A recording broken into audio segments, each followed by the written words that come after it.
Yes let's start. ನಿಧಾನ ಮೂಗಿನ ಮೂಲಕ ಉಸಿರನ್ನು ತಗೊಳ್ಳಿ. ಬಾಯಿಯನ್ನು ಮುಂದೆ ಹಾಕಿ ನಿಧಾನ ಬಾಯಿಂದ ಉಸಿರನ್ನು ಹೊರಗಡೆ ಹಾಕಿ. ಎಷ್ಟು ಸ್ಲೋ ಆಗ್ತದೆ ಅಷ್ಟು ಸ್ಲೋ ಆಗಿ ಅಭ್ಯಾಸ ಮಾಡಿ.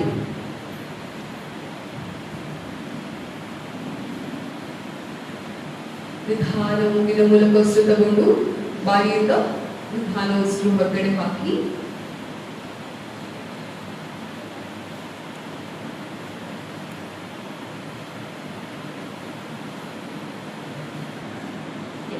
ನಿಧಾನ ಕಣ್ಣು ಓಪನ್ ಮಾಡಿ. ಇದು ಜಸ್ಟ್ 4 ರೌಂಡ್ಸ್ ಮಾಡಿದ್ದೀವಿ.